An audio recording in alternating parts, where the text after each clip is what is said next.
All right, part 3 of depression and anxiety within the churches. Uh, Last point, number 5, strong churches don't fix depression. And what I mean by that is, given all of the above things we've talked about, it's easy to understand how the stigma related to depression, even in the church, will prevent people from seeking Christian guidance and support.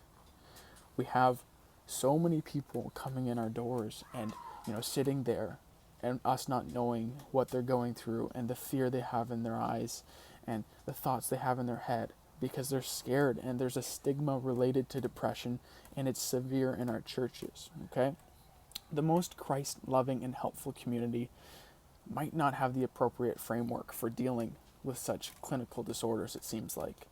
And many churches don't have licensed psychologists, obviously, which in the Christian church is a very touchy subject as well. I personally would think it's wiser just to have, your biblical counselor and a psychiatrist for any medicines that you need. Psychologists delve deeper into, well, why are you feeling this way? You need to, venture out on a new thing. Where biblical counselors give us the Bible facts, and the psychiatrist gives us any medication that we may need. Okay.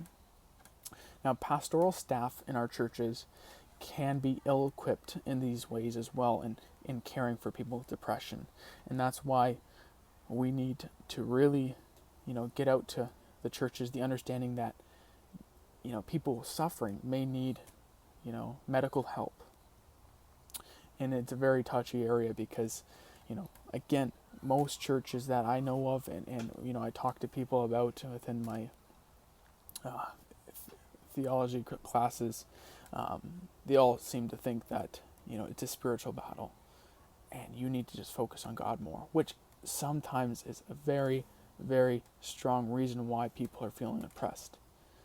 But we need to look at all areas and all sides of why someone's feeling this way, and we need to make them feel welcome and comfortable to talk about what's going on in their life without feeling judged, without feeling hurt and this pain.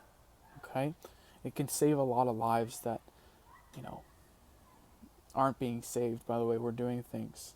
Okay, so I ask each one of you who's watching this to kind of take into consideration a different view of depression and anxiety in our churches, and to pray about it. Pray for those people in the churches that are at the head of the churches to be equipped and to understand what people need, because there's so many lost out there. Okay.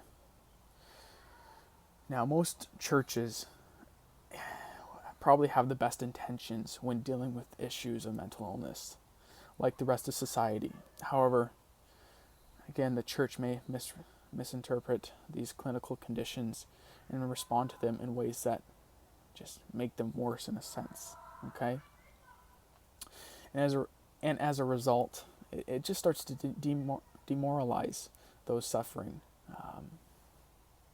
Christ, he's the great physician. He came to heal the sick as his body. And it's time the church leads society in helping to do the same for its members, for its flock. Okay? God bless you. And I pray that you guys take into consideration everything that I said today. And love you all.